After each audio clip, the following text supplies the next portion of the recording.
সমুদ্রের ভিতরে আমি একবার সফর করলাম, আমেরিকার প্রায় 22টা স্টেট সফর করলাম কয়েক বছর মিলায়া। তো একবার আমার প্রোগ্রাম হলো ক্যালিফোর্নিয়া, লস অ্যাঞ্জেলেস। এখানে আমার 3 দিন প্রোগ্রাম। তারা একটা দিন আমাকে রাখলো সাইট সিন দেখার জন্য। আমাকে নিয়ে গেল লস অ্যাঞ্জেলেস থেকে সান দিয়েগো। সান দিয়েগো হচ্ছে প্যাসিফিক ওশানের পাশে। এইখানে আছে সি ওয়ার্ল্ড, অর্থাৎ সমুদ্রের মধ্যে যা কিছু আছে তা তারা সেখানে উঠায় রাখছে। বিশাল জায়গা, দেখতে অন্তত 4 দিন লাগে পুরা এলাকা দেখতে। তা আমার হাতে সময় 5 ঘন্টা, 5 ঘন্টা আমাকে দেখতে হবে। আমি বললাম গুরুত্বপূর্ণ জিনিসগুলি আমার দেখাও। তো নিয়ে গেল। এই আপনাদের মাঠটা যত বড়, এরকম একটা বড় পুকুর, সেই পুকুরের মাঝখানে আছে একটা ওয়াল, আর ঠিক মাঝখানে আছে একটা মঞ্চ, আর 10,000 লোক বসতে পারে এরকম একটা গ্যালারি। ওরকম একটা গ্যালারিতে আমাকে বসালো টিকিট কাটায়া। ওখানে মাছের খেলা দেখানো হবে। যারা খেলা দেখাবে তারা হাতে তুড়ি দিল, সঙ্গে সঙ্গে 2টি মাছ ওই পাশ থেকে তারা ভিতরে বড় গেট আছে, সেই গেট দিয়ে এপারে চলে আসলো। আমি লক্ষ্য করলাম খেলা যারা দেখাবে তাদের মুখের কথা, বাঁশির আওয়াজ, হাতের ইঙ্গিত মাছে বোঝে। মাছটার বুকটা সাদা, একদম সাদা, আর পেছনের দিকটা কালো। যখন উঁচু হয় তখন মনে হয় কোনো সৌদি প্রিন্স হবে, কালো কাপড় গায়ে দেয় সাদা জামার উপরে, ঠিক ওরকম মনে হয়। তো যারা খেলা দেখাবে তারা এইভাবে হাতে তালি দিল, মাছেও তার 2টি পাখা নিয়ে হাতে তালি দিল, ওয়েলকাম করলো দর্শকদেরকে। অনেকগুলি খেলা দেখালো এই মাছ। এক একটা খেলা দেখাইয়া যখনই স্টেজের সামনে গিয়া মাছ হা করে, তখন বড় বড় বালতির ভিতরে ছোট ছোট মাছ আছে, এই মাছগুলি 2-3 বালতি তার মুখের মধ্যে ঢুকায় দেয়। আমার কাছে মনে হলো ওর গ্রাসটা এত বড় যে আমার মতো 12-14 জন বা 15-20 জন যদি ঢুকায় তাহলে মাছে মনে করবে যে কোনো চেলাপুটি ঢুকছে, এর থেকে বেশি কিছু মনে করবে না। এত বড় মাছ, শ্যামু ফিশ বলা হয় ওটাকে। এরপরে দেখলাম তিমি মাছ, নীল জাতীয় তিমি, যে তিমিগুলি খুব কম পাওয়া যায় মহাসমুদ্রে, এগুলি থাকে। এক একটা নীল তিমির ওজন 5,000 টন পর্যন্ত হতে পারে। এর যে বাচ্চা হয় সে বাচ্চায় দুধ খায়। তিমি হচ্ছে স্তন্যপায়ী প্রাণী। যে বাচ্চা হইল যেদিন হয় সেদিন থেকেই বাচ্চার 50 থেকে 60 মণ দুধ লাগে। কে খাওয়ায়? সুবহানাল্লাহ। দুনিয়ার কোনো গভর্নমেন্ট খাওয়ায় না। দুনিয়ায় স্থলভাগে পিঁপড়া থেকে শুরু করে হাতি পর্যন্ত, ছোট্ট চেলা পোকা থেকে শুরু করে সাপ, বড় বড় পাইথন পর্যন্ত, টোনাটুনি পাখি থেকে শুরু করে ঈগল পর্যন্ত, নদীর ভিতরে চেলাপুটি থেকে শুরু করে তিমি মাছ পর্যন্ত অসংখ্য প্রাণী সকাল বেলায় খালি পেটে জঙ্গল থেকে, গর্তের মধ্য থেকে, বাসা থেকে, পানির মধ্য থেকে যার যার আস্তানা ছেড়ে আহারের অনুসন্ধানে শত সহস্র কোটি প্রাণী সব যার যার ক্ষুধার পেট নিয়ে বেরিয়ে যায়। আল্লাহ রাব্বুল আলামিন বলেন, সন্ধ্যা হতে না হতে সবগুলির পেট ভরাইয়া যার যার বাসায় আমি ভিড়াইয়া দেই। ইন্নাল্লাহা হুয়ার রাজ্জাকু যুল কুওয়াতিল মাতিন। খেতে দেওয়ার মালিক কে? সেই আল্লাহর এই গুণকে, এই গুণাবলীকে বিশ্বাস করতে হবে। খেতে দেওয়ার মালিক তিনি কেবলমাত্র। সন্তান হয় না, দেওয়ার মালিক কে? বলেন জোরে। হাসাবার মালিক কে? কাঁদাবার মালিক কে? সুখ দেওয়ার মালিক কে? দুঃখ থেকে উদ্ধার করার মালিক কে? হায়াতের মালিক কে? মওতের মালিক কে? ফাআলুন লিমা ইউরিদ। যা খুশি তাই তিনি করতে পারেন। সুবহানাল্লাহ বলে। কোন? কাফ আর নুন, 2টি অক্ষর। যখন যা ইচ্ছে করে হয়ে যায়। আল্লাহর এই গুণকে বিশ্বাস করলে মানুষ শিরক থেকে বাঁচতে পারবে। মাজার মুখী হবে না মুসলমান, মসজিদ মুখী হবে তখন। আজ আমার মুসলমান একদিকে নামাজও পড়ে আর একদিকে মাজারের কাছে গিয়ে দুর্বল হয়ে যায়। আছে না? আছে কি না?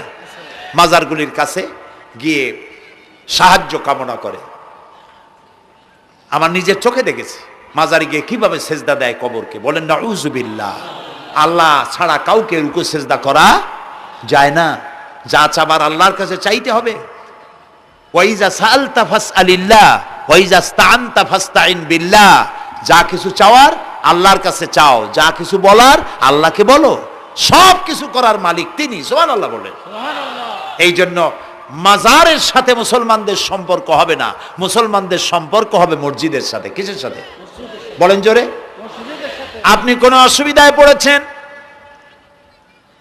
মাজলুম হয়েছেন, অত্যাচারিত হয়েছেন, চাকরির সমস্যা হয়েছে, ঘরে খাবার নাই, অসুখ বিসুখ হয়েছে, নানান ধরনের সমস্যায় পড়েছেন, কোনো মাজার নয়, কোনো পীর নয়, মসজিদের ভিতরে চলে যান, উজু করে মসজিদে ঢুকে 2 রাকাত কাজায়ে হাজাতের নামাজ পড়েন। রাসূলুল্লাহর উপরে যখনই বিপদ হতো তিনি নামাজে দাঁড়ায় যেতেন। সুবহানাল্লাহ বলো। আপনি কেন যাবেন একটা কবরের কাছে? আপনার সাহায্য কামনার জন্য কোনো পীর নয়, আপনার সাহায্যের জন্য কোনো কবর নয়। সাহায্য পাওয়ার জন্য কে? আল্লাহ চান আপনার ঈমানটা খালেস হোক। আল্লাহ তাআলা এটা বরদাস্ত করতে পারেন না যে মানুষ কারো কাছে গিয়া আরেকজনের কাছে গিয়া নতি স্বীকার করুক। আল্লাহ সহ্য করেন না। ইন্না শিরকা লাযুলমুন আযীম। শিরক হচ্ছে মস্ত বড় জুলম, অত্যাচার। আল্লাহ সব থেকে অপছন্দ করেন কোন গুনাহ বলেন? শিরক। আল্লাহ সহ্যই করেন না। কেন করেন না? একটা যুক্তিতে আসে। যারা বিবাহ করেছেন তাদের স্ত্রী যদি স্বামীর সাথে যে ধরনের হাসি খুশি প্রেমের আদান প্রদান করে, স্বামী ছাড়া যদি আরেকজন পুরুষের সাথে এরকমের ভাব বিনিময় করে, ফোনে কথা বলে, প্রেম করে, খুব সুন্দর করে ভালোবাসা দিয়ে যদি চিঠি লেখে অন্য পুরুষের কাছে অথবা প্রেম নিবেদন করে, তাহলে স্বামীদের অবস্থা কেমন হবে বলেন? এইটার জবাব দিতেও যদি দেরি হয় তো খুবই কুলক্ষণ। হ্যাঁ, ভয়ানক হবে, ভয়ানক হয়ে যাবে। নিজের চরিত্র যতই যা হোক, বউর চরিত্র ভালো চাই। আচ্ছা বলেন তো, স্ত্রী আপনার সঙ্গে যেভাবে প্রেমের হাসি হাসে, প্রেম নিবেদন করে, ওই রকম আরেকটা পুরুষের কাছে সাথে করলে আপনার সহ্য হয় না কেন? আপনি স্ত্রীর উপরে আপনার অধিকারটা কতখানি, কি জন্যে? আপনার স্ত্রীর যে হাসি, যে মিষ্টি হাসি, যা আপনার প্রাণ কেড়ে নেয়, ওই হাসিতে আপনার কোনো অবদান আছে বলেন? তার যে টানা টানা চোখ, সুন্দর ভ্রু, মাথায় অনেক লম্বা চুল, শরীরটা সুন্দর, যৌবন, রূপ, এর ভেতরে আপনার কোনো অবদান আছে? হ্যাঁ আছে, একটু তো আছেই। আপনি যে মুখ দিয়ে বউটা হাসে, সেই ঠোঁটে একটু লিপস্টিক লাগাইছেন। যে চোখের জন্য আপনি পাগল, সেই চোখে একটু কাজল লাগাইছেন। শরীরটাকে পেঁচাবার জন্য সুন্দর একটা শাড়ি কিনে দিছেন। একটা শাড়ি দিয়ে, একটু লিপস্টিক কিনে দিয়ে, চুলের একটা ক্লিপ কিনে দিয়ে, একটা ভালো শাড়ি কিনে দিয়া স্ত্রীর উপরে যদি এত অধিকার আছে যে কোনদিন মৃত্যু পর্যন্ত কোন প্রেমের হাসি, ভালোবাসার আদান প্রদান আপনি ছাড়া আর কারো সাথে করতে পারবে না, এইটা যদি আপনার অধিকার এভাবে প্রতিষ্ঠিত হয়, তাহলে এই হাসি যিনি দিলেন, এই দাঁত, এই সুন্দর চোখ, এই রূপ, এই যৌবন যা আল্লাহ তাআলা দিলেন, তার সামনে কোনো পীর অথবা কবরের সামনে যদি হাত পাতে আল্লাহ বরদাস্ত করেন না। কথা কি বুঝে আসছে? কথা বুঝে আসছে? আলহামদুলিল্লাহ বলেন। আলহামদুলিল্লাহ। বুঝলেই আমাদের কষ্ট সার্থক। আলহামদুলিল্লাহ বলি। আমরা যেন আল্লাহরে চিনতে পারি, বুঝতে পারি। আমার বিশ্বাস করুন, কোরআন আমার সামনে, আল্লাহর কসম, কোন জীবিত পীর, কোন মৃত্যু পীর আমার ভাগ্যের ভালো বা মন্দ করার কোন অধিকার রাখে না, রাখে না, রাখে না। কোন পীর ফু দিয়ে আমার ভাগ্যকে ভালো বানাই দিতে পারবে না, পারবে না। এবং আমার একটা চুলও বাঁকাও করতে পারবে না। খাইরিহি ওয়া শাররিহি মিনাল্লাহি তাআলা।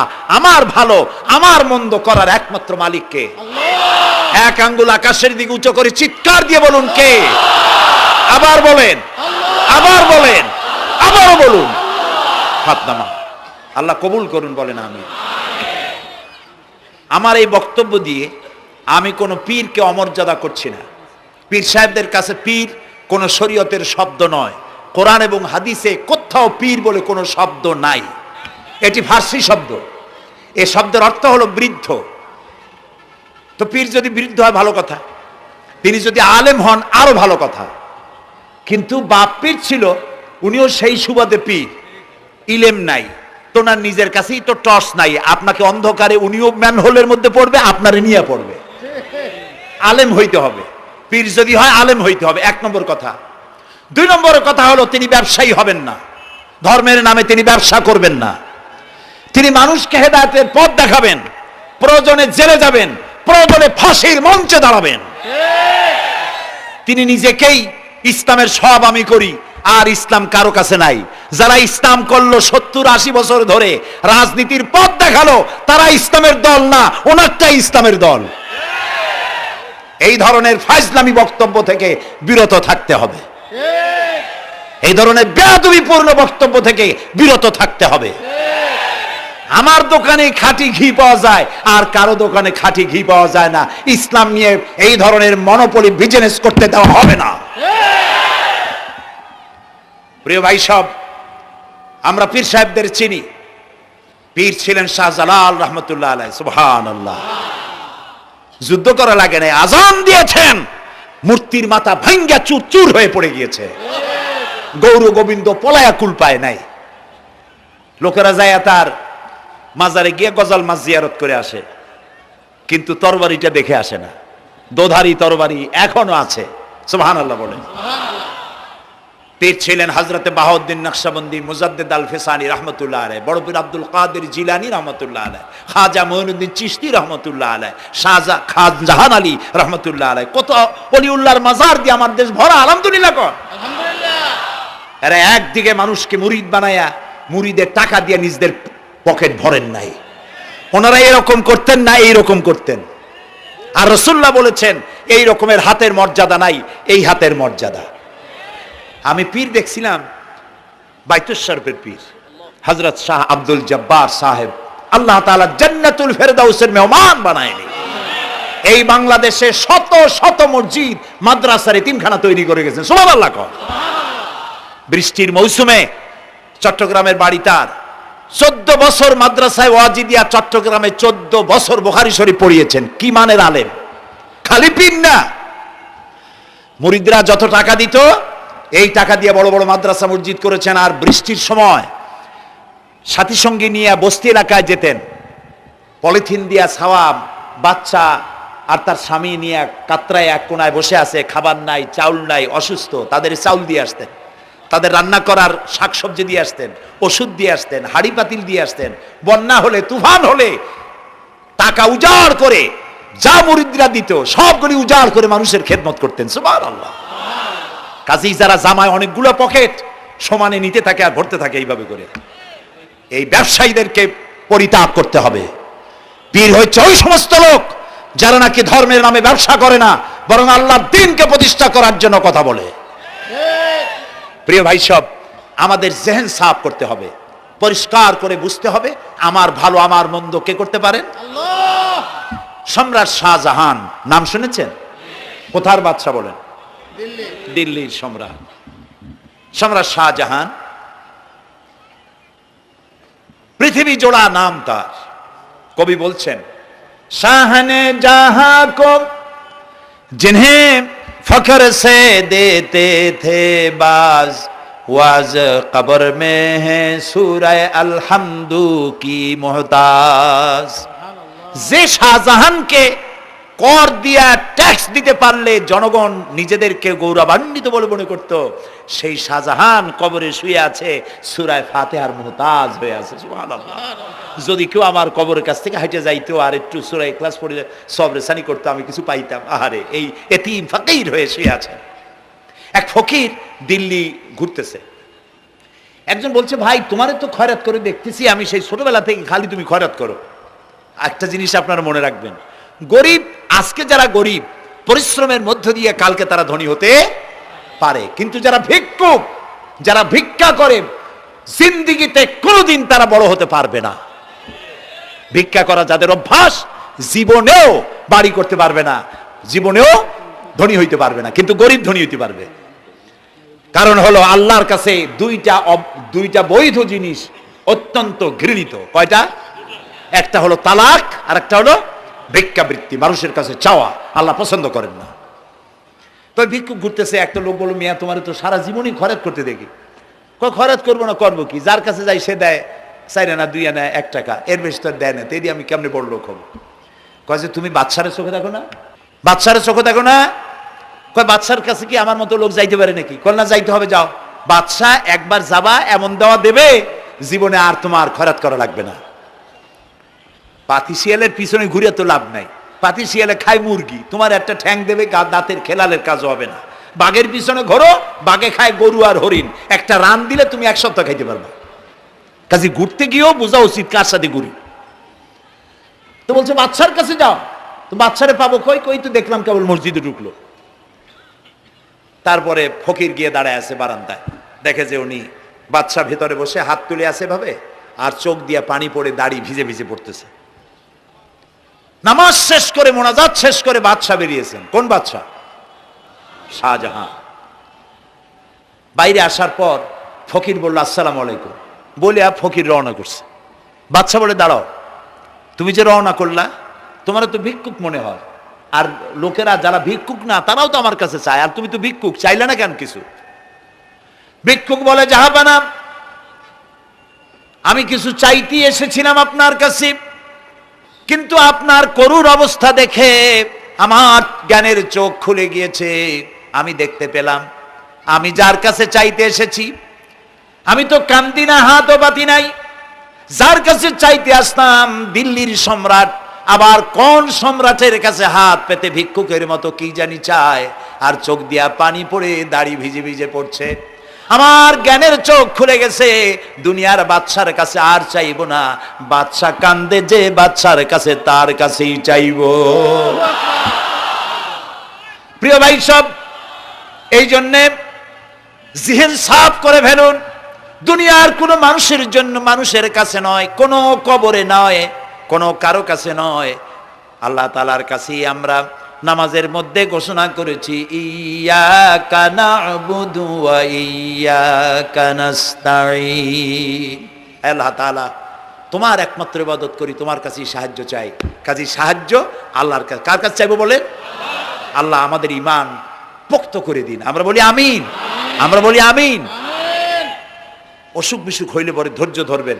অনেক মানুষ আছে জ্বর হইলে কয় যে এত নামাজ পড়ি খালি জ্বর আমারই হয়, এত রোজা রাখি, ভালো ভালো কাম করি, আমার ছেলের অসুখ মোটে সারি না। এই জাতীয় কথা বলবেন না। মুমিনের পায়ে যদি কাঁটাও ফোটে, সওয়াব থেকে খালি নাই। ধৈর্য ধরতে হবে। কাঁটা ফুটছে, বলেন ইন্না লিল্লাহ। আজাবান লিল মুমিন, মুমিনের জন্য বড়ই আশ্চর্য ব্যাপার, বিপদ হইলেও শুকর আদায় করে, আর সুখে থাকলেও শুকর আদায় করে। সুবহানাল্লাহ বিহামদি।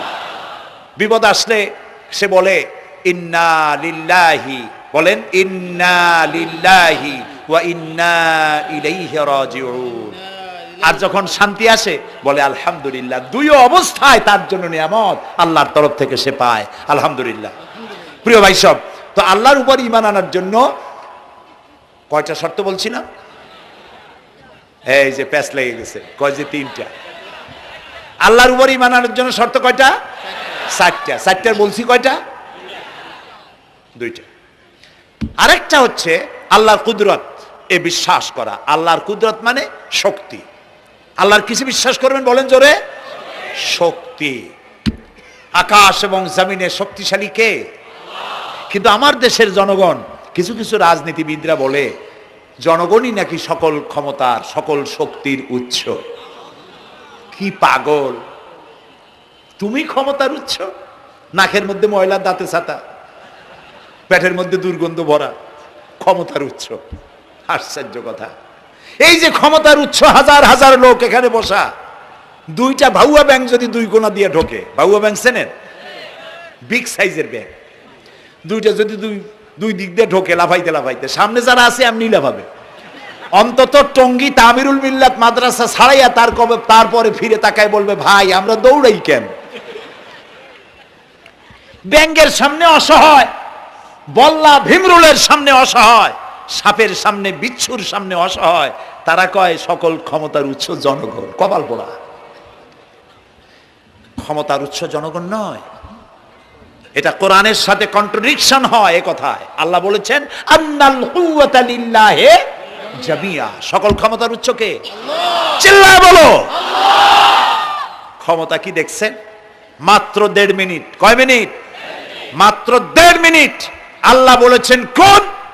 সাথে সাথে তামিলনাড়ু, মালয়েশিয়া, ইন্দোনেশিয়া, থাইল্যান্ড, মালদ্বীপ, শ্রীলঙ্কা 2 লক্ষ লোক শেষ, 1 লক্ষের খোঁজ নাই।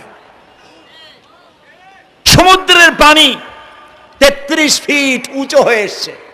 সুবহানাল্লাহ কই দিচ্ছে করে না? বিজ্ঞানীরা বলেছেন ভারত মহাসাগরের তলদেশে ফাটল ধরেছে, ওর কয়েক কিলোমিটার নিচে ভূমিকম্পের উৎপত্তি হয়েছে। ভারত মহাসাগরের পানি 3 হাত না 4 হাত, কত কিলোমিটার আল্লাহই জানে। এই কয়েক কিলোমিটার নিচে যে মাটি, সেই মাটিরও কয়েক কিলোমিটার নিচে ভূমিকম্পের উৎপত্তি। এখান থেকে ভূমির কম্পন হয়েছে, সেই ভূমিকম্পে সমস্ত মহাসাগরের মধ্যে, ভারত মহাসাগরের মধ্যে জলকম্পন শুরু হয়েছে। পানির কম্পন, মাটির কম্পন একসাথে। 33 ফিট উঁচা, মানে 4 তলা বিল্ডিং এর মতো উঁচু হয়ে আসছে পানি। 4 তলা পরিমাণ উঁচু হয়ে পানি চলে আসছে। বাড়ি গাড়ি সব কিছু খড় কুটার ন্যায় সব উড়িয়ে দিয়েছে। এগুলোরে কপাল পোড়া নাস্তিক যেগুলি, তারা বলে প্রাকৃতিক দুর্যোগ। ওর বাপের মাথা। আচ্ছা, প্রাকৃতিক দুর্যোগ, প্রকৃতি কি? কোন জন্তুর নাম? প্রকৃতি কোন জন্তু জানোয়ারের নাম? প্রকৃতি নিজে চলে না কেউ তাকে চালায়? কে চালায়? কপাল পোড়ারা তা বুঝে না। বিশ্ববিদ্যালয়ের শিক্ষক হয়েছে তো, আল্লাহ দিয়ে আসি কোথায়? তবে সব খারাপ না, ভালো আছে আলহামদুলিল্লাহ। কিছু আছে কপাল পোড়া।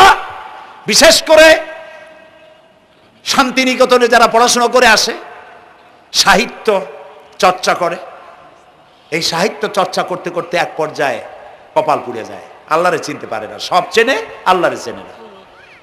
আল্লাহ এখন চিনাইতেছে ভালো করে। প্রিয় ভাই সব,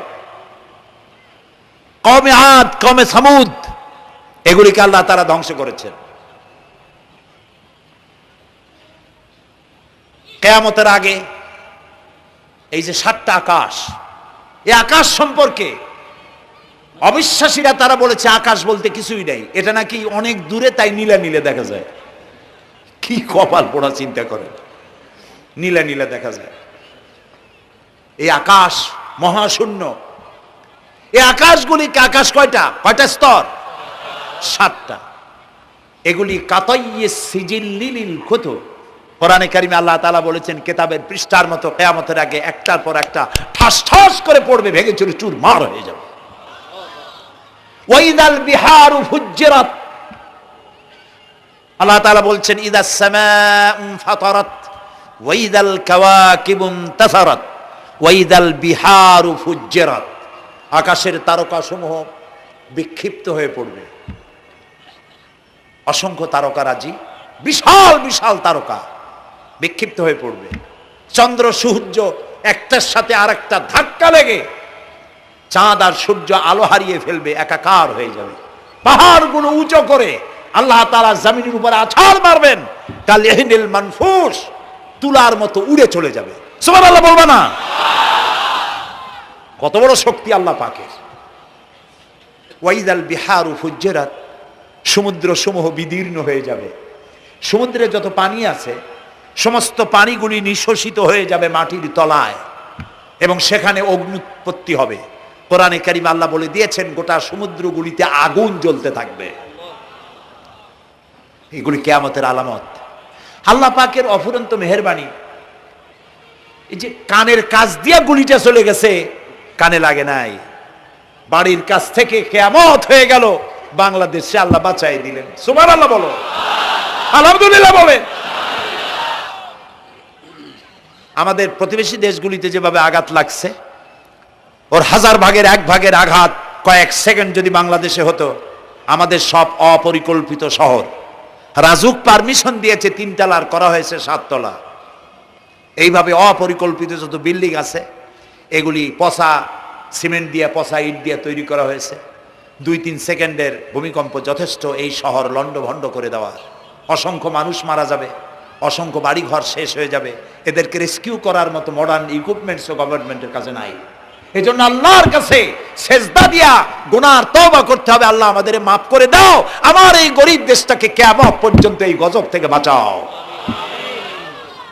প্রিয় ভাই সব, আল্লাহ তাআলার ক্ষমতার ওয়াজ আমি আজ করতে পারবো না, অনেক লম্বা হয়ে যাবে, কারণ আমাকে 3টা পুঁজির কথা তো কমসে কম বলতেই হবে, অল্প করে হলেও। শুনবেন তো? আল্লাহ তৌফিক দিক, বলেন আমিন। তো আল্লাহ তাআলার ক্ষমতায় বিশ্বাস করা, তার প্রচন্ড ক্ষমতা, যা খুশি তাই বলেন করতে পারেন। মরাকে জিন্দা, জিন্দাকে মারতে পারেন, মরুভূমিতে ফুল ফুটাতে পারেন, সুবহানাল্লাহ, যা খুশি তাই করতে পারেন। এই শক্তি সহকারে আল্লাহকে বিশ্বাস করতে হবে। 4র্থ নম্বরে আল্লাহর হুকুম এবং হাকাম, আদেশ নিষেধ। আমি আল্লাহরে বিশ্বাস করি, এই কথার কোনো দাম নাই যদি তার আদেশ না মানি, এই কথার কোনো দাম নাই যদি তার নিষেধকে আমি আমার জীবনে প্রত্যাহার না করে চলতে পারি। মুসলমান বলে দাবি করার কোনো মূল্য নেই। একদিকে নামাজ পড়ি, আর একদিকে ওজনে কম দেয়, খাদ্যে ভেজাল দেয়, বেপরদা করি, মিথ্যা কথা বলা হয়, ওজনে কম দেয়, খাদ্যে ভেজাল দেয়, জমিনের আইল ঠালে আমানতের খেয়ানত করে, আল্লাহর হুকুম মানা হলো না, রসুলের আদেশ মানা হলো না। আল্লাহর উপর ঈমান আনার জন্য 4র্থ শর্ত হচ্ছে আল্লাহ যা বলেছেন মাথা নত করে মেনে নিতে হবে, বলতে হবে সামি'না ওয়া আতা'না। বলেন সামি'না ওয়া আতা'না, শুনলাম আর মেনে নিলাম। বলেন তো জোরে, শুনলাম আর মেনে নিলাম। সুবহানাল্লাহ বলেন।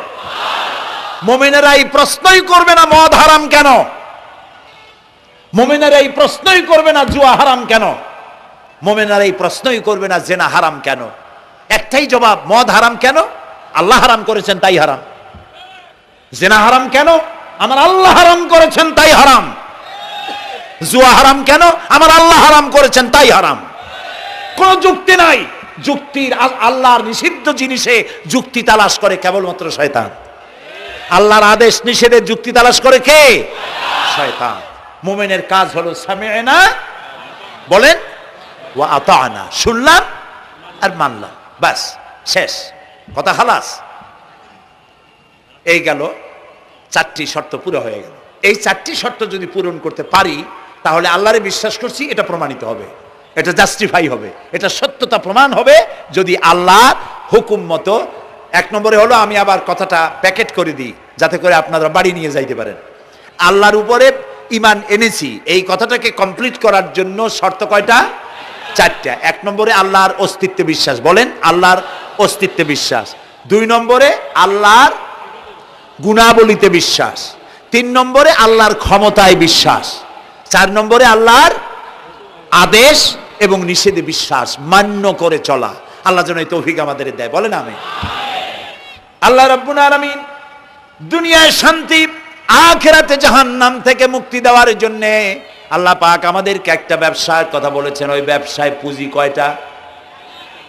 বলেন। 3টা পুঁজি। বলছি কয়টা? দেখেন যে কেমনি প্যাঁচ লাগে।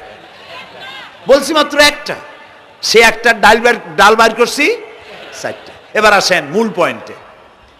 এবার দ্বিতীয় পয়েন্ট, রসুলের প্রতি ঈমান। আমরা তো রসুলের প্রতি ঈমান আনছি কিনা বলেন?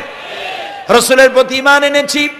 আমাদের এই ঈমান যথেষ্ট নয়, কারণ আমাদের ঈমান হলো রবিউল আউয়াল মাসে ঈমান তাজা হয়, ঠিক না? ঠিক না? রবিউল আউয়াল মাস যখন আসি, ব্যানারটা নাই, শামিয়ানাটা নাই, রাস্তাগুলিতে ফ্ল্যাগ লাগাই আর আলোকসজ্জা করি। মন্ত্রীরা আসেন, নেতারা আসেন, সিরাতুন নবী মাহফিলে দাঁড়ায় বলেন নবীর আদর্শ অনুসরণ করা ছাড়া উপায় নাই। অথচ ওনার পা থেকে শুরু করে মাথা পর্যন্ত নবীর আদর্শ নাই। আবার এই নেতা রামকৃষ্ণ মিশনে, রামকৃষ্ণ পরমহংসদেব তার মঞ্চে গিয়ে বলেন রামকৃষ্ণের নীতির ছাড়া বিকল্প কিছুই নেই। আবার গৌতম বুদ্ধের জন্মবার্ষিকী উদযাপনের জন্য সেখানে গিয়ে বলেন গৌতম বুদ্ধের অহিংস নীতি অনুসরণ করা ছাড়া জাতির যোগীনাথ হওয়ার আর কোনো পথ নাই। যেখানে যায় সেই জায়গার বুলি ধরে। রবিউল আউয়াল মাস আসতে পারে, আলোকসজ্জা করে ইয়া নবী সালামু আলাইকা, ইয়া রাসূল সালামু আলাইকা। এরপরে গরম গরম জিলাপি রাসূলুল্লাহকে বুঝায় দেওয়া হলো, হে রাসূল আপনি তাকিয়ে দেখেন কত মহব্বত আপনারে করি, আপনার মহব্বতের জন্য আমাদের শহরের কোনো মিষ্টির দোকানে আর মিষ্টি নাই, সব আমরা খাইয়া শেষ করছি। এই হলো মহব্বত। এই মহব্বতে এই ইমানে কাজ হবে না। এই ইমানে বলেন কাজ হবে না। কোন ইমানে কাজ হবে? রাসূলের প্রতি ইমানের অর্থ কি? এর অর্থ হচ্ছে নবী করিম সাল্লাল্লাহু আলাইহি ওয়াসাল্লাম আমাদের রাসূল, আমাদের নেতা। আমাদের রাসূল আমাদের নেতা, আমরা তার উম্মত, তার অনুসারী। অনুসারীর কাজ কি? নেতার পূর্ণাঙ্গ অনুসরণ করণ। রাসূলুল্লাহর আনুগত্য করতে হবে, এটা কে বলেছেন? আল্লাহ রাব্বুল আলামিন সূরা আলে ইমরানের মধ্যে বলেছেন কুল ইন কুনতুম তুহিব্বুনাল্লাহা ফাত্তাবিউনি ইউহিব্বুকুমুল্লাহ ওয়া ইয়াগফির লাকুম যুনুবাকুম আল্লাহু গফুরুর রহিম। হে নবী আপনি বলুন, তোমরা যদি আল্লাহকে ভালোবাসো তাহলে তোমার কাজ হচ্ছে, তোমরা যদি আল্লাহকে ভালোবাসো তাহলে তোমরা আমার আনুগত্য করো, আমার অনুসরণ করো। কার? রাসূলের। বলেন কার? রাসূলের অনুসরণ যদি তোমরা করো, খেয়াল করে শুনতেছেন তো?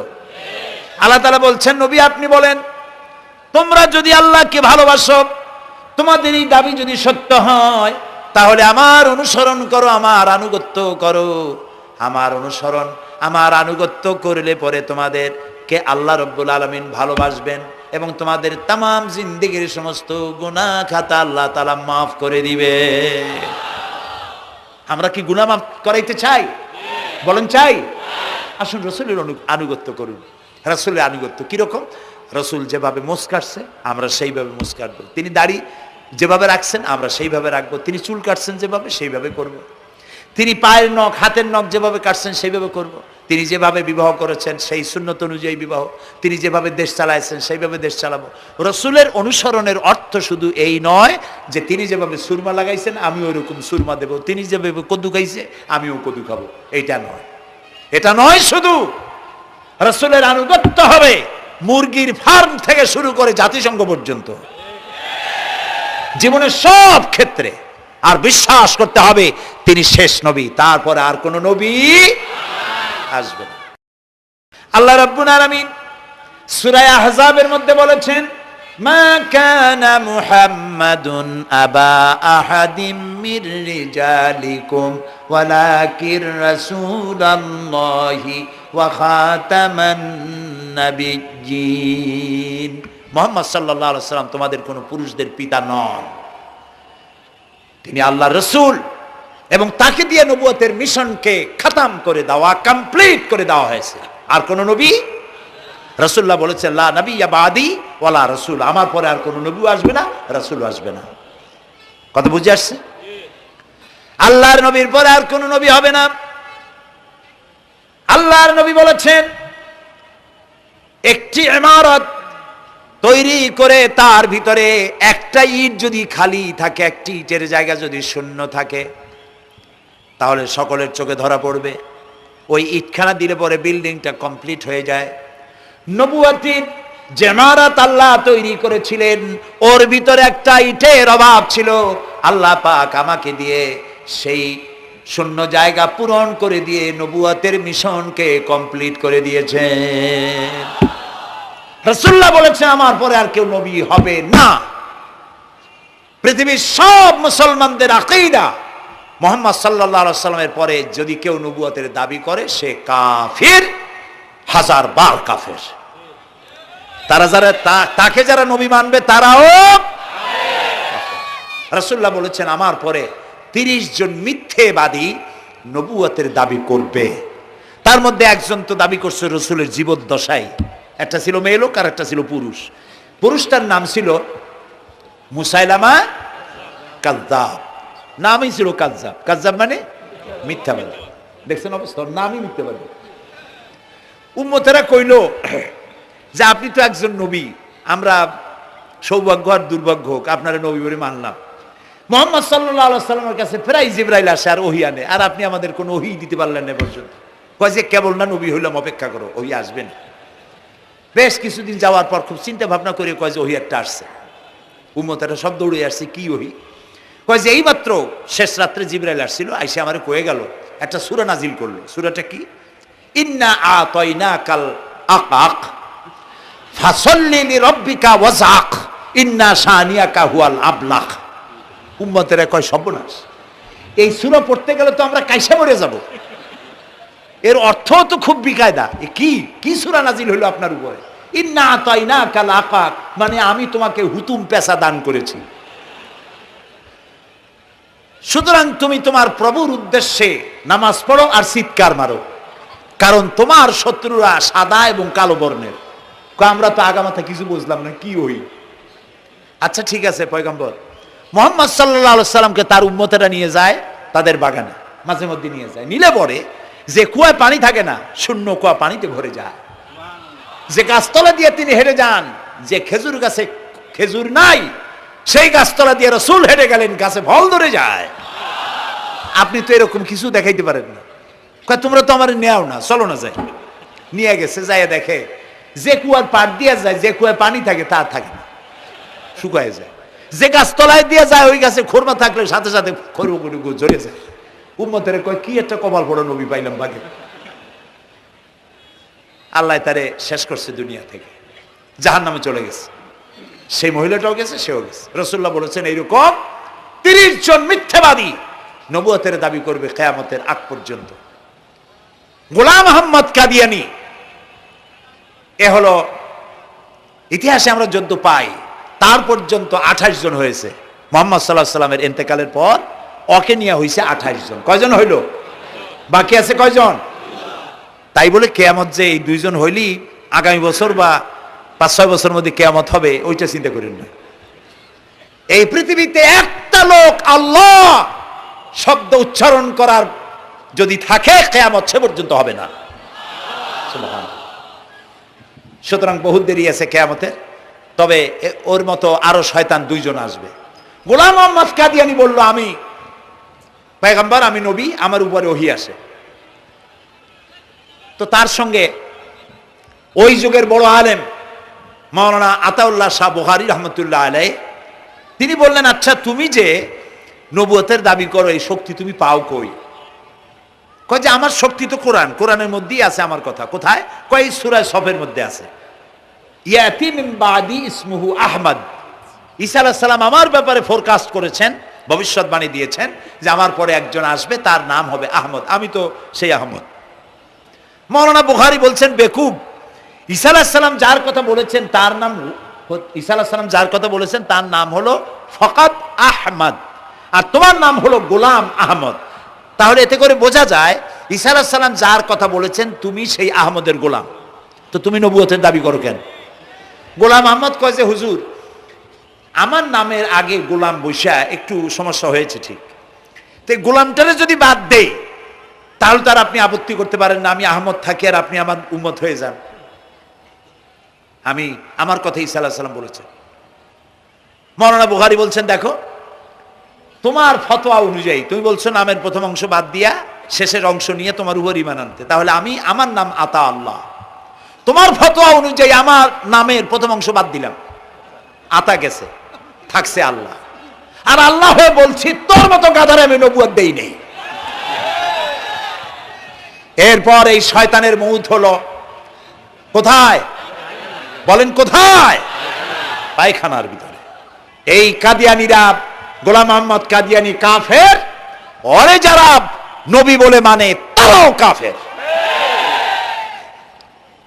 প্রিয় ভাই সব, পৃথিবীর 48টি মুসলিম দেশ কাদিয়ানীদেরকে নন মুসলিম মাইনরিটি হিসাবে ঘোষণা দিয়েছে রাষ্ট্রীয়ভাবে। সৌদি গভর্নমেন্ট আইন পাশ করেছে, কিয়ামত পর্যন্ত কাদিয়ানীরা মক্কা মদিনায় প্রবেশ করতে পারবে না।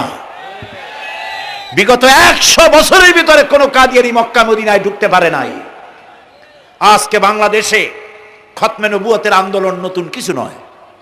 দীর্ঘদিন থেকে এই উপমহাদেশে খতমে নবুয়তের আন্দোলন চলছে। এই আন্দোলন চলবে যতদিন পর্যন্ত সরকারের পক্ষ থেকে তাদেরকে নন মুসলিম মাইনরিটি ঘোষণা না করা হচ্ছে, আন্দোলন চলবেই। এদের লাশ রাস্তায় ফেলাই দিবা আর 14 কোটি মুসলমান তাকিয়ে তাকিয়ে দেখবে, তা বিশ্বাস করো না। খতমে নবুয়তের আন্দোলন যারা করেন, এই জাতির 14 কোটি মুসলমানের সমর্থন তাদের পেছনে রয়েছে। কাজী তাদের ব্যাপারে উচ্চবাচ্য কথা বলতে গিয়ে ব্যারিস্টার হন, আইনজীবী হন, যেই হন, খতমে নবুয়তের আন্দোলন যারা করে তাদের ব্যাপারে কথা বলতে গিয়ে মুখ সামনে কথা বলবেন। এদেশের মানুষ শহীদ হয়ে যাবে, কাদিয়ানীদেরকে বরদাস্ত করবে না। আমাদের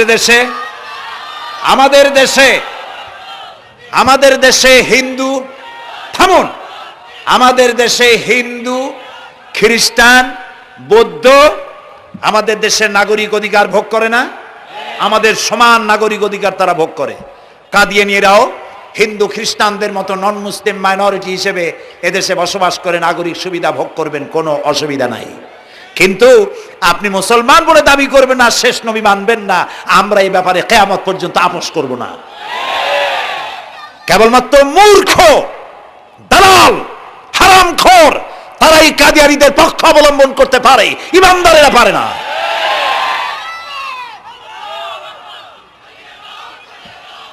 কাদিয়ানীরা যে সব মসজিদ তৈরি করে, এগুলি মসজিদ নয়, এগুলি উপাসনালয়। হিন্দুদের মন্দিরকে যেভাবে আমরা সম্মান করি, ওদের উপাসনালয়কেও সম্মান করি। কিন্তু কাদিয়ানীরা যতদিন মুসলমান নামের পরিচয় দিতে থাকবেন, আমরা আমাদের অধিকার আদায়ের জন্য সুশৃঙ্খলভাবে গণতান্ত্রিক পদ্ধতিতে আমরা এই অধিকার আদায়ের চেষ্টা করব।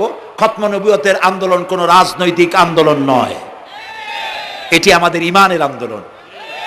যারা আন্দোলন করতেছেন তারা আমাদের ফরজে কিফায়ার দায়িত্ব পালন করছেন। প্রিয় ভাই সব, রাসূলের প্রতি ঈমান আনতে হলে এরকম ঈমান আনতে হবে, তারপরে আর কোনো নবী আসবে না। তারপরে কথা হলো তাকে অনুসরণ করতে হবে পায়ের নখকাটা থেকে শুরু করে মাথার চুল পর্যন্ত, জীবনের সব ক্ষেত্রে রাসূলের অনুসরণ করতে হবে।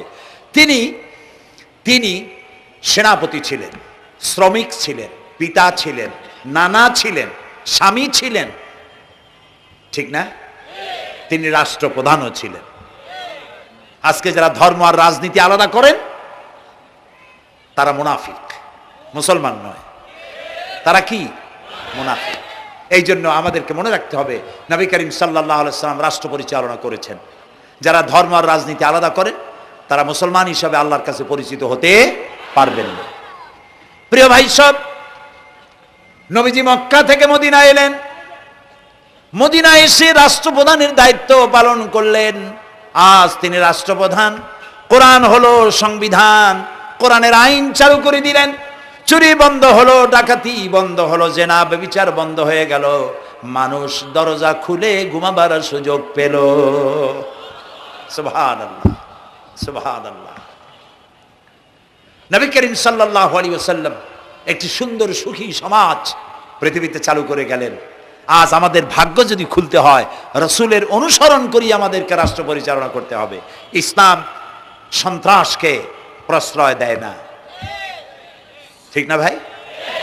আমাদেরকে যারা সন্ত্রাসী বলে, ওরাই তো সন্ত্রাসের দাদা, ওরা সন্ত্রাসের জন্মদাতা। আমাদেরকে সন্ত্রাসী বলো? আমি আমেরিকায় বক্তব্য করেছি, লন্ডনে বক্তব্য করেছি, আমি তাদেরকে বলছি তোমরা আমাদেরকে সন্ত্রাসী বলো, আমাদের দেশে যাইয়া দেখো, তোমাদের এখানে সমস্ত সুপার মার্কেটগুলি সব বন্ধ হয়ে যায় বেলা 4টায়, কোনো মার্কেট খোলা থাকে না। কেন খোলো না? তোমরা সিকিউরিটি দিতে পারবে না বলে খোলো না। চুরি হবে, ডাকাতি হবে, লুটপাট হবে, এই জন্য বিকেলেই সব বন্ধ হয়ে যায়, রাতে কোনো দোকান খোলা থাকে না। তো যাও তো আমাদের দেশে, আমাদের তো সন্ত্রাসী বলো, গরিব দেশ। আমাদের দেশের বাবুরহাটে, নরসিংদীর কাছে বাবুরহাট, যেটাকে এই দেশের ম্যানচেস্টার বলা হয়, সারা রাত কোটি কোটি শত কোটি টাকার কাপড় চোপড় বেচা কিনা হয়, পুলিশের গন্ধ খুঁজে পাওয়া যায় না, সারা রাত বেচা কিনা হয়।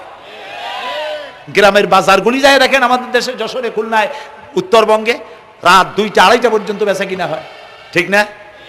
এই যে আমাদের দেশে আল্লাহর মেহেরবানি, এবারে যে ঈদের সময় ঈদ আর পূজা একসাথে হইল, মুসলমান মেয়েরা, হিন্দু মেয়েরা সোনা দানা গলায় পরিয়া, হাতে পরিয়া, তারপরে বাজারঘাট ঈদের কেনাকাটা, পূজার কেনাকাটা করছে, কোনো অসুবিধা হয় নাই, ঠিক না? আল্লাহর মেহেরবানি, র্যাবে জি যা করার করছে। মক্কা শরীফে, মদিনা শরীফে দেখলাম লোকেরা হাত তুলে, বাংলাদেশি লোকেরা ওখানে যারা আছে, র্যাবের জন্য দোয়া করছে, আল্লাহ র্যাবের প্রতি তুমি রহমত নাজিল করো, আল্লাহ রহম করুন কোন। আমি দেশের যতটা অসুবিধা হয়েছিল তার থেকে অনেক গুণ গ্যারাপ হয়ে গেছে, আলহামদুলিল্লাহ, আলহামদুলিল্লাহ। প্রিয় ভাই সব, এই যে আল্লাহ রাব্বুল আলামিন মুসলমানদেরকে পৃথিবীর মধ্যে সব থেকে বেশি শান্তি প্রিয় করেছেন, কোন আলহামদুলিল্লাহ। তোমরা আমার মক্কা যাইয়া দেখো, মক্কা মদিনায় যাইয়া দেখো, আমাদের কেউ সন্ত্রাসী, মক্কা মদিনায় লক্ষ লক্ষ মানুষ এই যে সব চলে গেছে, এখন কোথায় গেছে? সারা পৃথিবী থেকে মানুষের এখন ছুটছে ছুটছে, পৌঁছে গেছে, আর পথে আছে, প্লেনে আছে, নদীতে আছে, গাড়িতে আছে, সুবহানাল্লাহ। লক্ষ লক্ষ মানুষ চলে গেছে, সবার একই ড্রেস, একই গন্তব্য, একই স্লোগান, লাব্বাইক আল্লাহুম্মা লাব্বাইক। সব মানুষ চলে গেল। আমি 96-তে যখন পার্লামেন্টে আসলাম, প্রথম পার্লামেন্টে এক বক্তৃতার ভেতরে আমি বলেছিলাম যে আমাদের দেশে নেতা নেত্রীরা ওমরা করে, হজ করে, আচ্ছা আপনারা যাইয়া দেখেন কি করেন, কি আনেন কি, যাইয়া একটু তোয়াব করিয়া আসার সময় আতর আর পাথর, সুরমার খুরমা পকেট ভরে নিয়ে আসেন, কিন্তু চোখে দেখেন না। আল্লাহ তাআলা বলছেন, আওয়ালাম ইয়ারাউ আন্না জাআলনা হারামান আমিনান, তুমি কি তোমরা কি দেখতে পাও না আমার এই হারামকে আমি কিভাবে নিরাপত্তার শহর বানিয়েছি? সুবহানাল্লাহ। রাত 2:30 3টার সময় চাঁদের মতো সুন্দরী যুবতী মেয়ে একাকিনী, কোনো পুরুষ সঙ্গী ছাড়া, নিজের ডেরা, নিজের তাবু ফেলে কাবা শরীফের ভিতরে এসে গেল, লক্ষ লক্ষ পুরুষের মধ্য দিয়ে আল্লাহর ঘর তওয়াফ করলো, তাহাজ্জুদের নামাজ আদায় করলো, এরপরে দোয়া দুরুদ করে কান্নাকাটি করে মেয়ে লোকটি একাকী লক্ষ লক্ষ মানুষের মধ্য দিয়ে নিজের ঘরে ফিরে গেল। কোন পুরুষের একবার তার চেহারার দিকে নজর পড়েছে তো দ্বিতীয়বার তার রূপ উপভোগ করার মতো সাহস কারো মনের মধ্যে জাগে না। 1000 বছরের ইতিহাস, মক্কা থেকে, মদিনা থেকে, আরাফাত থেকে, মুজদালিফা থেকে, মিনা থেকে একটা নারী লাঞ্ছিতা হয়েছে, ধর্ষিতা হয়েছে, অপমানিতা হয়েছে, এর ইতিহাস নয়। প্রিয় ভাই সব, প্রসঙ্গক্রমে এই টঙ্গী লক্ষ লক্ষ লোকেদের সমাবেশ হয়, আলহামদুলিল্লাহ বলে। হতেই পারে তাবলিগি জামাতের ভাইরা এখানে উপস্থিত হন, সারা দেশ থেকে, বিভিন্ন দেশ থেকেও লোকজন আসে, এক জায়গায় বসে আল্লাহ বিল্লাহ করে, মোনাজাত করে। এটা মনে আসলো তাই বলতেছি। কেউ কেউ এটাকে খুব বাড়াবাড়ি করেন, সে বাড়াবাড়িটা হলো, কেউ কেউ বলেন আরাফাতের পরেই দ্বিতীয় এই সমাবেশ। এই বেয়াদবি শব্দটাকে উচ্চারণ করবেন না আল্লাহর হস্তে। কোথায় টঙ্গী, কোথায় আরাফাত, আর কোথায় টঙ্গী? কি এর সাথে আপনি কি মিলান?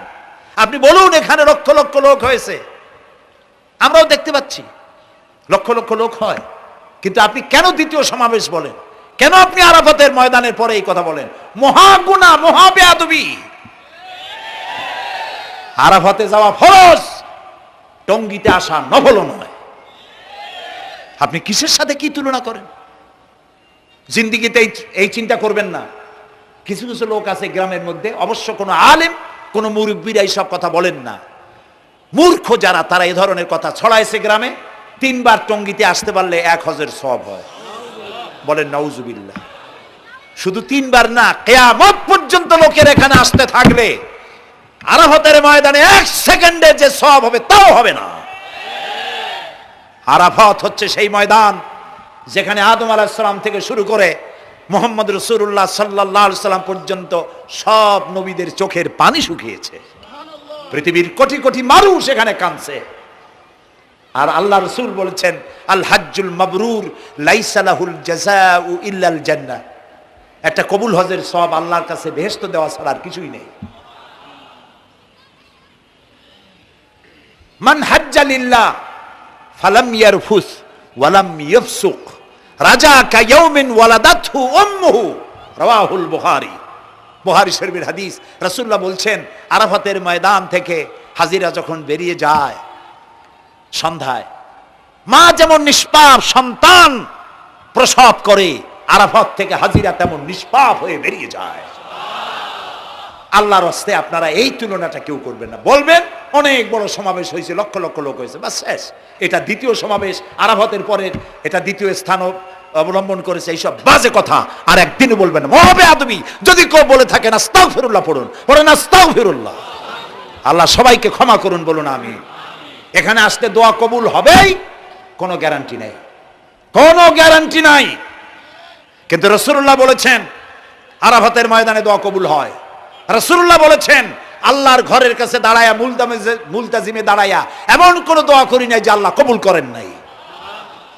কাজে এই সব চিন্তা করবেন না প্রিয় ভাই। সব রসুলের প্রতি ঈমান আনতে হলে রসুলের জীবনকে জানতে হবে। রসুলের জীবন আমরা অনেকেই জানি না। বাংলা ভাষায় বহুত বইপত্র বেরিয়েছে রসুলের জীবনী সংক্রান্ত। মেহেরবানি করে কিনবেন এবং পড়বেন। রসুলের প্রতি ঈমানের অর্থ হলো রসুলুল্লাহর পা থেকে শুরু করে মাথা পর্যন্ত সবটা আমল করা এবং তাকে মোহাব্বত করা। রসুলকে কি করবো আমরা? কি মোহাম্মদ সে ওয়াফা তূনে তু হাম তেরে হ্যাঁ, ये जहां चीज ही क्या लोह कलम तेरे हैं। মুহাম্মদ সাল্লাল্লাহু আলাইহি ওয়াসাল্লামের সঙ্গে যদি তুমি মহব্বতের কানেকশন জুড়িয়ে দিতে পারো, তার অনুসরণ আর অনুকরণ যদি করতে পারো, আকাশ আর জমিন তো দূরের কথা, লোহ কলম পর্যন্ত আল্লাহ তোমার জন্য করে দেবে। নবী করিম সাল্লাল্লাহু আলাইহি ওয়াসাল্লামের উপর ঈমান আনার অর্থ হলো তার অনুসরণ অনুকরণ করা। 3 নম্বরে ওয়াতুজাহিদুনা ফি সাবিলিল্লাহি বিআমওয়ালিকুম ওয়া আনফুসিকুম, আল্লাহর রাস্তায় লড়াই করো জান দিয়া আর মাল দিয়া। কি দিয়ে কোন তো? জান দিয়া আর মাল দিয়ে। আমরা কিন্তু বলি হুজুর আসি আসি আপনার সাথে, আপনার পিছনে আসি, জানটা দিয়ে দেব। এই মানুষেরা খুব চালাক। আপনি জান দিলে তো মাল থেকে যাবে। আগে দেবেন কি? মাল, পরে দেবেন জান। মাল দিতে হবে, জান দিতে হবে আল্লাহর দ্বীন প্রতিষ্ঠার জন্য। রাসূলুল্লাহ জীবন দিয়ে, সাহাবায়ে কেরাম জীবন দিয়েছেন, রাসূলুল্লাহ রক্ত দিয়েছেন, দান দান মোবারক শহীদ হয়েছে। আমি দেখেছি ওহদের মাঠে, আমি ওহদে যখন সফর করেছি, আল্লাহ বহুবার নিয়েছেন আলহামদুলিল্লাহ। আমাকে সেখানকার একজন আলেম মদিনার, তিনি আমাকে নিয়ে গেলেন ওহদে বেশ কয়েক বছর আগে। ওহদে গিয়ে দেখলাম, আমাকে দেখালো যে নবী করিম সাল্লাল্লাহু আলাইহি ওয়াসাল্লামের যেখানে দান দান শহীদ হয়ে গিয়েছিল, দাঁত মুবারক শহীদ হয়েছে, রাসূলুল্লাহ বেহুশ হয়ে পড়ে গেছিলেন। তাকে হযরতে আবু বকর, হযরত ওমর, হযরত ওসমান এই 3 জনে উঁচু করে নিরাপদ জায়গায় নেওয়ার জন্য দৌড়াচ্ছিলেন। পাহাড়ের উপরে যখন উঠতেছিলেন, ওই 3 জন রাসূলকে ঘাড়ে করে নিয়ে উঠতেছেন। পাহাড় তখন কাঁপতেছিল, পাহাড় কাঁপতেছে, এত বড় কাঁপন উঠেছে পাহাড়ের। পাহাড় সেই এলাকা থেকে কাগজ কাটলে, কেচি দিয়ে কাগজ কাটলে যেমন রেজা রেজা হয়ে যায়, আমার নিজের চোখে আমি দেখলাম। তিনি আমাকে দেখালেন এই সেই এলাকা যেখানে রাসূলকে উঠানো হয়েছিল। পাহাড় আল্লাহর ভয়তে কাঁপতেছিল তরতর করে। সেই উঁচা জায়গা, একটা বিশ্রামের মতো জায়গা পাহাড়ের মধ্যে, সেইখানে তাকে নিয়ে যখন রাসূলকে যখন শোয়ানো হচ্ছিল, পাহাড় কাঁপতেছে। নবী করিম সাল্লাল্লাহু আলাইহি ওয়াসাল্লাম তখন বলছেন, উসবুতি ইয়া জিবাল, উসবুতি ইয়া জিবাল, ইন্নাকা আলাইয়া নবিয়ান ওয়াস সিদ্দিকিন ওয়াস শাহীদাইন। হে পাহাড়, উসবুতি ইয়া জিবাল, হে পাহাড় থেমে যা, তোর উপর আল্লাহর নবী, তোর উপরে সিদ্দিক আর 2 জন শহীদ দাঁড়িয়ে আছে, থেমে যা। পাহাড় থেমে গেল। সিদ্দিক হযরত আবু বকর, 2 জন শহীদ তোর উপরে, হযরতে ওমর, হযরতে ওসমান রাদিয়াল্লাহু তাআলা আনহুমা। কবে শহীদ হবে রাসূলুল্লাহ আজকে বলতেছেন, তোর উপরে 2 জন শহীদ দাঁড়িয়ে আছে। এইভাবে কষ্ট করেছেন নবীজি, ক্ষুধায় কষ্ট করেছেন, যুদ্ধ করেছেন। তবে সেই যুদ্ধ আক্রমণাত্মক ছিল না, ডিফেন্সিভ ছিল। আক্রমণকে প্রতিহত করার জন্য তিনি লড়েছেন। প্রিয় ভাই সব, এত কষ্ট করার পর তিনি যে দিন কায়েম করে গিয়েছিলেন, আল্লাহ তাআলা বলছেন ওয়াতুজাহিদুনা ফি সাবিলিল্লাহি, আল্লাহর রাস্তায় লড়াই করো জান দিয়ে আর মাল দিয়ে আমার দ্বীনকে প্রতিষ্ঠা করার জন্য। যদি তোমরা ইসলাম বুঝে থাকো এরই মধ্যে তোমাদের জন্য কল্যাণ নিহিত রয়েছে। সুবহানাল্লাহ বলেন, এরই মধ্যে কল্যাণ। সুতরাং শুধু টুপি মাথায় দিয়ে নামাজ পড়লেই হবে না, নামাজও পড়তে হবে, আল্লাহর হুকুম হাকাম মানতে হবে, রোজাও রাখতে হবে, হজও করতে হবে, যাকাতও দিতে হবে, স্ত্রীকে পর্দায় রাখতে হবে, আমলে আখলাকে, সিরাতে সুরাতে, চলনে বলনে, ব্যবসায় বাণিজ্যে, বক্তৃতায়, রাজনীতি, অর্থনীতি, সমাজনীতি, সব জায়গায় আল্লাহ এবং রসুলের পূর্ণাঙ্গ আনুগত্য করার নামই হলো মুসলমান হয়ে যাওয়া। সুবহানাল্লাহ। এই মুসলমান হইতে পারবো আমরা? আল্লাহ যেন তৌফিক দেখুন, আমিন। সবাই বলেন আমিন। আমি এখন আপনাদের নিয়ে মোনাজাত করবো। মোনাজাতের আদব বসা, দাঁড়ানো ভাইয়ের একটু বসেন। এই যত মানুষ দাঁড়ায় আছেন মেহেরবানি করে একটু বসেন। আমি কিন্তু একবারও বলিনি আপনারা বসেন। দাঁড়ানো ভাইরা মেহেরবানি করে বসেন, মোনাজাত করবো আপনাদের নিয়ে। প্রায় 2 লক্ষ লোক মারা গেছে ভূমিকম্পে, আর 1 লাখের উপরে নিখোঁজ। তাদের জন্য দোয়া করবেন না? যে আল্লাহ আমাদের বাঁচাই দিলেন তাদের জন্য, তার জন্য দোয়া শুকর আদায় করবেন না? সুতরাং বসেন, বসতে বলছি, দাঁড়াতে বলিনি। মোনাজাতের জন্য সবাই বসেন, আর একটু জোরে সরে জিকির করেন লা ইলাহা লা ইলাহা।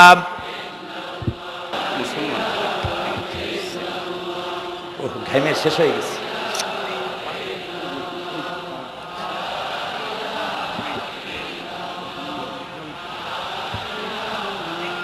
বয়স কত?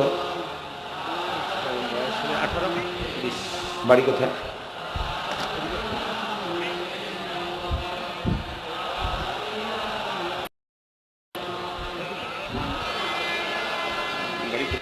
একটু জোরে লা ইলাহা। এফিডেভিট করছো? বসো বসো।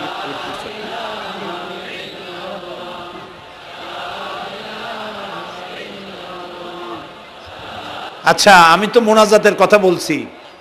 মোনাজাত থুয়ে যদি কেউ হাঁটে তো এটা একটা বড় বদকিসমতির ব্যাপার। এত মানুষ একসাথে আল্লাহর কাছে মোনাজাতের লোভ কিভাবে সামলান? কেমনে হাঁটেন? এক যুবক ইসলাম কবুল করার জন্য আসছে। সঙ্গীতেই থাকো।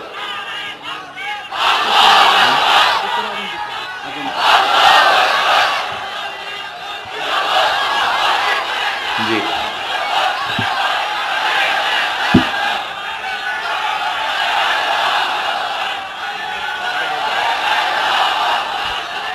এই ছেলেটি বাড়ি হলো বগুড়ায়, থাকে উত্তরায়।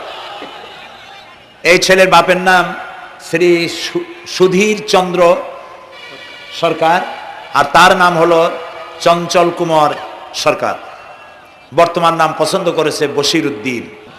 বলো লা ইলাহা লা ইলাহা ইল্লাল্লাহু ইল্লাল্লাহু মুহাম্মাদুর মুহাম্মাদুর রাসূলুল্লাহ। রাসূলুল্লাহ। আল্লাহ ছাড়া আল্লাহ ছাড়া কোনো ইলাহ নাই, কোনো ইলাহ নাই, মাবুদ নাই, মাহবুব নাই, উপাস্য নাই, উপাস্য নাই, মুহাম্মদ মুহাম্মদ সাল্লাল্লাহু সাল্লাল্লাহু আলাইহি ওয়াসাল্লাম আলাইহি সাল্লাম আল্লাহর আল্লাহর প্রেরিত প্রেরিত রাসূল। রাসূল। আশহাদু আন আশহাদু আন লা ইলাহা লা ইলাহা ইল্লাল্লাহু ইল্লাল্লাহু ওয়াহদাহু ওয়াহদাহু লা শারীকা লা শারীকা লাহু লাহু ওয়া আশহাদু আন্না ওয়া আশহাদু আন্না মুহাম্মাদান মুহাম্মাদান আবদুহু আবদুহু ওয়া রাসূলুহু। ওয়া রাসূলুহু। আমি সাক্ষ্য দিচ্ছি আমি সাক্ষ্য দিচ্ছি আল্লাহ ছাড়া আল্লাহ ছাড়া কোনো ইলাহ নাই, কোনো ইলাহ নাই, মাবুদ নাই, মাহবুব নাই, উপাস্য নাই। উপাস্য নাই। তিনি এক, তিনি এক, তিনি একক, তিনি একক, তার কোনো তার কোনো অংশীদার নাই। অংশীদার নাই। আমি আরো সাক্ষ্য দিচ্ছি আমি আরো সাক্ষ্য দিচ্ছি মুহাম্মদ মুহাম্মদ সাল্লাল্লাহু সাল্লাল্লাহু আলাইহি ওয়াসাল্লাম আলাইহি সাল্লাম আল্লাহর আল্লাহ বান্দা বান্দা এবং এবং তার তার প্রেরিত রাসূল। প্রেরিত রাসূল। বলো আসসালামু আলাইকুম। আসসালামু আলাইকুম। আপনারা জবাব দেন।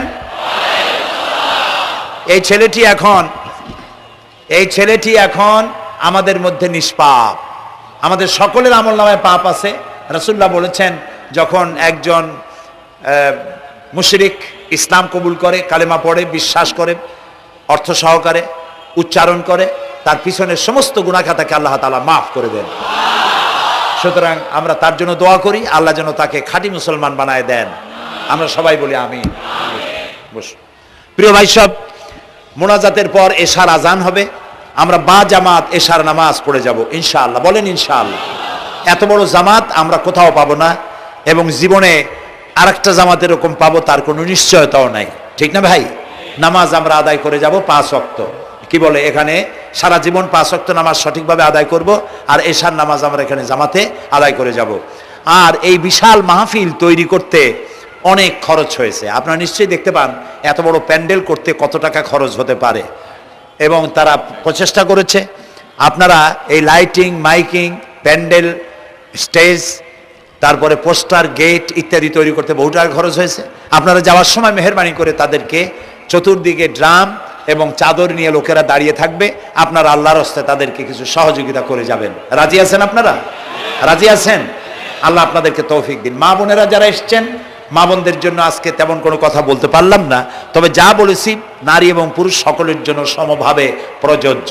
আপনাদের জন্য একটু বেশি করতে হবে। এই রাসূলুল্লাহ বলেছেন, আল মারআতু ইজা সাল্লাত খামসাহা ওয়া সামাত শাহরাহা ওয়া আতাআত বালাহা ওয়া আহসানাত ফারজাহা। রাসূলুল্লাহ বলেছেন, যেসব মহিলারা 5 ওয়াক্ত নামাজ সঠিকভাবে আদায় করে, রমজান মোবারকের রোজা রাখে, সতীত্বের হেফাজত করে, স্বামীর আনুগত্য করে চলে, কিয়ামতের দিন ওই সব মহিলারা আল্লাহর জান্নাতের যে দরজা দিয়া খুশি সেই দরজা দিয়া জান্নাতে প্রবেশ করতে পারবে। সুতরাং আপনারা এই কথাগুলি মেনে চলুন, আল্লাহ আপনাদেরকে তৌফিক দিন। আমি মোনাজাত করব এখনই, আপনারা যাওয়ার সময় সকলে সহযোগিতা করে যাবেন। আর নামাজের জন্য একটি বই আছে, চরিত্র গঠনে নামাজের অবদান। আমরা যে নামাজ পড়ি অনেক সময় নামাজ হয় না। রাসূলুল্লাহ বলেছেন, সাল্লু কামা রাআইতুমুনি উসাল্লি, নামাজ পড়ো সেইভাবে যেভাবে আমাকে নামাজ পড়তে দেখো। জীবনের শ্রেষ্ঠ ইবাদত নামাজ, তাই যদি সঠিক না হলো তাহলে পণ্ডশ্রম হয়ে যাবে। এই জন্য নামাজ কিভাবে মানুষের চরিত্রে অবদান রাখে, আর নামাজটা কেমনে পড়তে হবে, রাসূলুল্লাহ কিভাবে পড়েছিলেন, সেটি আমার এই বইটিতে লেখা আছে। এটি চরিত্র গঠনের নামাজের অবদান। এখানে লাইব্রেরি আসছে, কোথায় আপনারা খুঁজে বের করে সেটা নিয়ে যাবেন। আর একটি হলো সূরায়ে লোকমান। সূরায়ে লোকমানের 2টা রুকুর তাফসীর করেছিলাম আমি চট্টগ্রামে, মাত্র 2 রুকুর তাফসীর। এই 2 রুকুর তাফসীর 5 দিনে শোনার পর 48 জন হিন্দু, বৌদ্ধ, মুসলমান হয়ে গিয়েছিল। যাকাত সম্পর্কে, মা বাপের অধিকার সম্পর্কে হযরতে লোকমান তার সন্তানকে যে নসিহত করেছে, সেই নসিহত 9টা নসিহত ছিল। ওই নসিহতগুলি আল্লাহর এত পছন্দ হয়েছে যে আল্লাহ তাআলা নিজে লোকমানের নসিহত কোরআন শরীফে উঠায় দিয়েছে। সুবহানাল্লাহ। সুতরাং আমার সন্তানদের ভালো করার জন্য এই নসিহতগুলি দরকার। এটির নাম যারা ক্যাসেট থেকে উদ্ধার করেছে, নাম হলো তাফসিরে সাঈদী লোকমান। সূরা লোকমান এ পর্যন্ত 4টা তাফসির বেরিয়েছে তাফসিরে সাঈদী নামে, যেগুলি আমি তাফসির করেছি চট্টগ্রামে। সেগুলি, এসব বই ওখানে পাওয়া যাবে। এই বইগুলি আপনারা লাইব্রেরি থেকে, এখানে মোবাইল লাইব্রেরি এসছে ঢাকা শহর থেকে, সন্ধান করে আপনারা নিয়ে যাবেন। আল্লাহ তাআলা আপনাদেরকে তৌফিক দান করুন। যাওয়ার সময় মাহফিলকে সাহায্য করে যাবেন, আর নামাজে সালাতুল এশা আদায় করে যাবেন। আল্লাহুম্মা আমিন।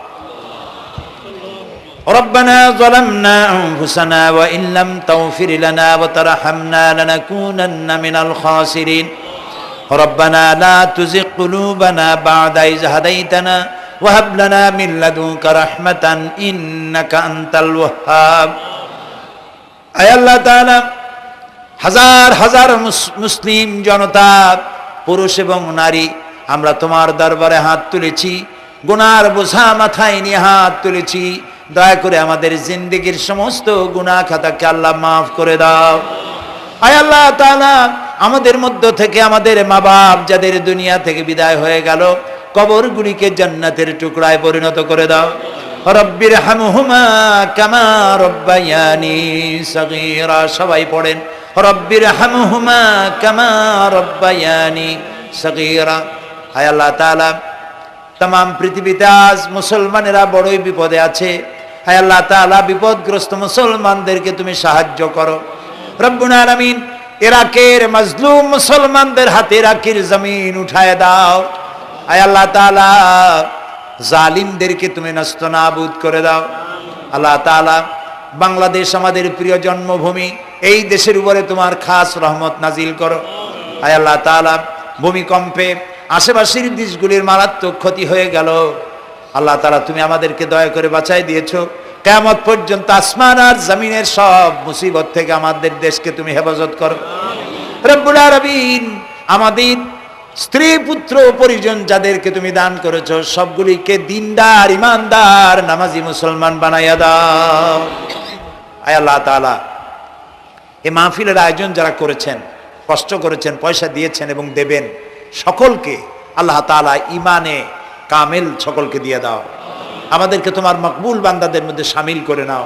আল্লাহ তাআলা যারা হজে চলে গেছেন, যারা রাস্তায় আছেন যাওয়ার পথে, আর এবং আরো যারা যাবেন, আল্লাহ তাআলা সকলের যাতায়াত আসান করে দাও, সকলের হজকে কবুল করে নাও।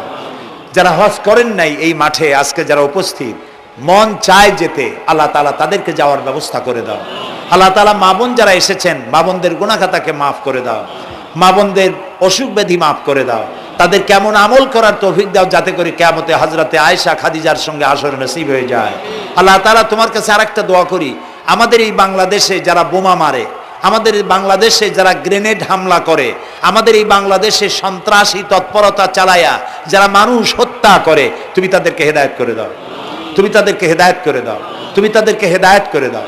আল্লাহ তাআলা তোমার ইলমে যদি জানা থাকে ওদের নসিবে হেদায়েত নাই, তাহলে হামান, নমরুদ, সাদ্দাত, ফেরাউন এগুলারে যেমনে তুমি ধ্বংস করছো, বাংলাদেশে যারা গ্রেনেড হামলা করে, বোমা হামলা করে, মানুষ খুন করে, ওদেরকে গজব দিয়া, লানত দিয়া বাংলাদেশ থেকে চিরকালের জন্য বিদায় করে দাও। যারা বাংলাদেশে নৈরাজ্য সৃষ্টি করে, আল্লাহ তাদেরকে গজব দিয়া বিদায় করে দাও। হয় তারা হেদায়েত হোক, না হয় এই শয়তানদের হাত থেকে আমাদের দেশকে আল্লাহ তুমি রক্ষা করো। রব্বুল আলামিন, টঙ্গী বিরাট শ্রমিক এরিয়া, আল্লাহ তাআলা শ্রমিকদের স্বাস্থ্য ভালো রাখো, তাদের সকলকে নামাজ আদায় করার তৌফিক দাও। আল্লাহ তাআলা তাদের অভাব অভিযোগ দূর করে দাও। চারদলীয় ঐক্য জোটের এই সরকারকে ইসলামের পক্ষে থাকার কাজ করার তৌফিক দান করে দাও। যত ওয়াদা নির্বাচনের আগে করেছিল সবগুলি ওয়াদা অক্ষরে অক্ষরে পালন করার তৌফিক দিয়ে দাও। আমি কয়েক সেকেন্ড আপনাদের জন্য ছেড়ে দিলাম, মাথা নিচু করে চক্ষু বন্ধ করে যার যা চাওয়ার দরকার আল্লাহর কাছে চান। এই বিশাল মাহফিলে আল্লাহ তাআলা দোয়া কবুল করবেন ইনশাআল্লাহ।